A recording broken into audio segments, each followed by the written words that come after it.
Prince Harry's memoir Spare is at once an intimate confession, a searing critique of monarchy and media, and a chronicle of a young man struggling to reconcile duty, identity, and personal freedom. The title itself conveys his lifelong burden. He was the spare to the heir, the younger son of Prince Charles and Princess Diana, destined to serve as a backup in case anything happened to his elder brother, William. From birth, this label shaped how he was treated within the family and how he saw himself. His story is about trying to break free from that role, first through rebellion, then through military service, then through love, and finally about forging a life outside the institution that defined him. The book opens with a shadow of his mother, Diana, whose tragic death in 1997, when Harry was only 12, left an indelible scar. He recounts, with startling candor, how he could not at first accept that she was gone.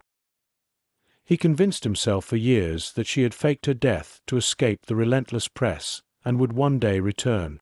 This fantasy became a shield against unbearable grief, but it also delayed healing. The paparazzi's role in her death planted in him a permanent mistrust and fury toward the media, a theme that threads through every stage of his life. He recalls the bewilderment of walking behind his mother's coffin with William, a global spectacle watched by millions, when inside he felt numb, detached, lost in disbelief. That trauma, he explains, defined his adolescence in ways even he could not fully see at the time. Growing up as the spare meant a peculiar mix of privilege and neglect. He enjoyed palaces, private schools, and holidays in the countryside, yet often felt like an afterthought. William was the heir, the one groomed for kingship. Harry was the backup, tolerated but never central. Jokes were made at his expense, often cruelly, about his role. Even within the family, he felt the dynamic keenly. His father distant, preoccupied with Camilla and royal obligations. His grandmother, the Queen, always composed and remote. His grandfather Philip brusque and often critical. He adored his mother, but once she was gone, he drifted in an emotional vacuum. At school, Harry was known more for mischief than scholarship. He struggled academically and leaned into his reputation as the fun-loving prince, one who could drink, smoke, and get into scrapes. Tabloids hounded him relentlessly, painting him alternately as a playboy and a failure. Harry admits to mistakes, dabbling with drugs, drinking too much, dressing in offensive costumes, but also insists that many stories were exaggerated or outright false. The press constructed a caricature of him, he argues, while the palace often refused to correct it. Worse, he came to believe the institution sometimes fed him to the media deliberately, offering him up as a scapegoat to protect more senior royals, especially William or his father.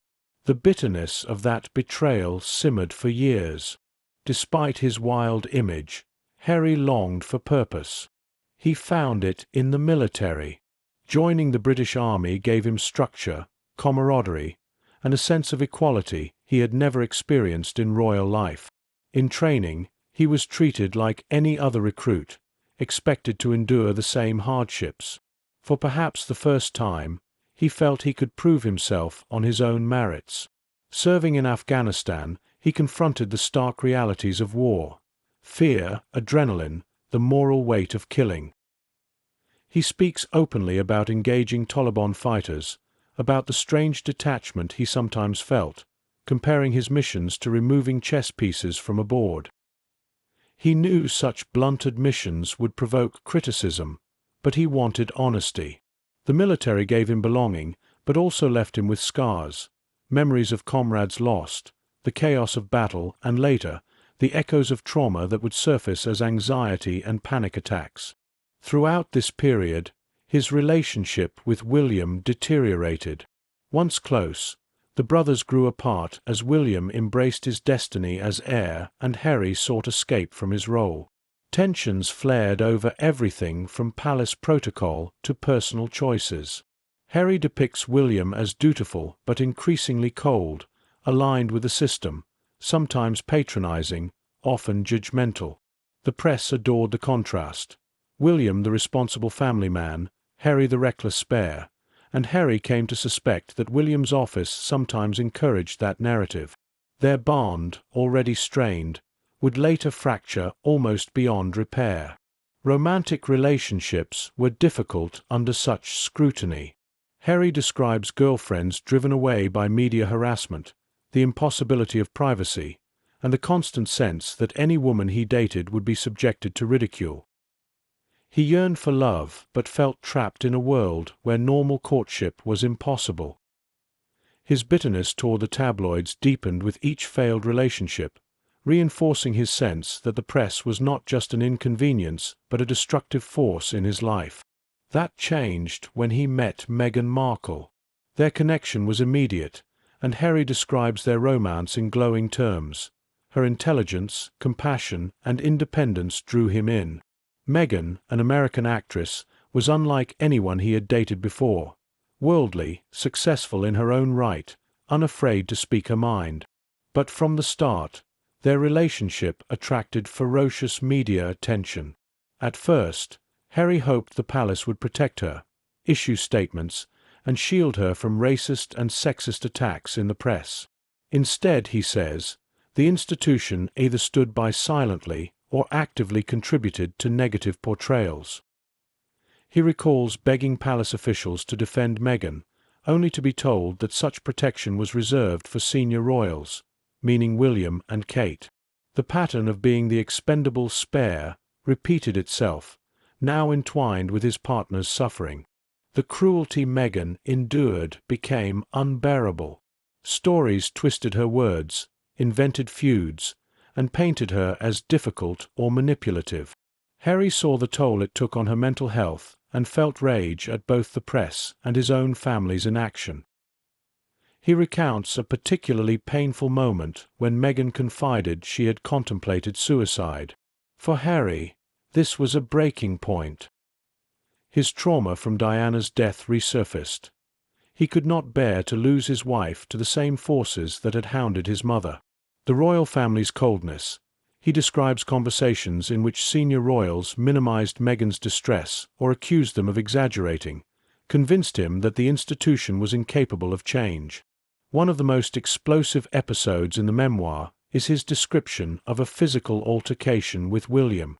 During a heated argument about Meghan, Harry says William grabbed him, shoved him, and knocked him to the ground, shattering a dog bowl beneath him.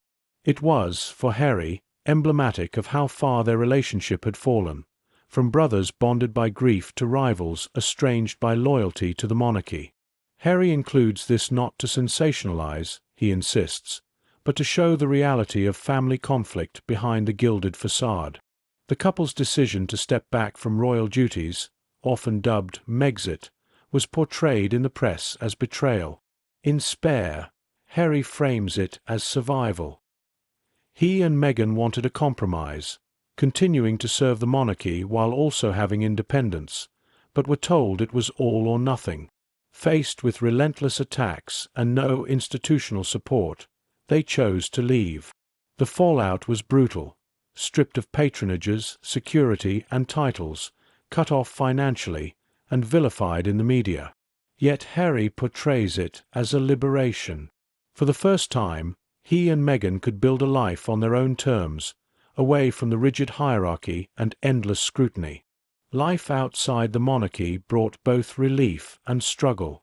Settling in California, they sought financial independence through media deals and public appearances.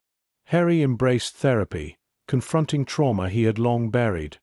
His mother's death, his military experiences, his anxiety. He became an advocate for mental health, urging openness about struggles once considered shameful. At the same time, he wrestled with estrangement from his family, longing for reconciliation yet unwilling to compromise Meghan's safety and dignity. He describes phone calls with his father, often stilted, and with William, often hostile. The gulf widened as the media continued to fan flames of rivalry. The memoir closes with reflections on identity and healing. Harry acknowledges mistakes, moments of immaturity, and his own blind spots, but insists that much of his life was distorted by forces beyond his control, the monarchy's rigid traditions, the tabloids' relentless intrusion, the trauma of losing his mother. Writing the book, he says, was part of reclaiming his own story, refusing to let others define him as merely the spare. He is candid about the cost of leaving: estrangement, criticism, uncertainty. But he is equally clear about the gain: freedom, love, and the chance to protect his family in ways he could not as a working royal. What makes Spare compelling is not just the revelations, but the vulnerability. Harry speaks in a voice raw with pain, sometimes defensive, sometimes angry, often wounded. He is not polished or diplomatic. He names names, recounts arguments, and spares few details. Critics argue that he exposes too much, that he damages the monarchy irreparably. Supporters see courage in his honesty, a refusal to perpetuate the silence and secrecy that cost his mother her life.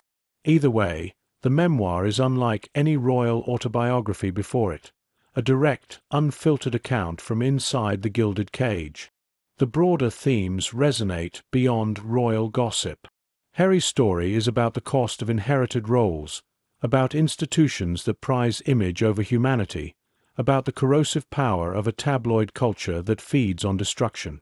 It is also about resilience: a boy who lost his mother in the glare of cameras, who stumbled through years of pain and public mistakes, who finally found purpose in service and strength in love. His journey is messy, imperfect, but undeniably human. By the end, the reader sees the irony of the title.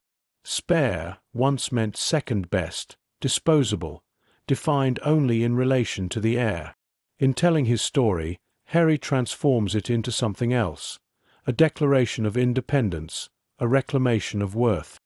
He is no longer the spare to anyone.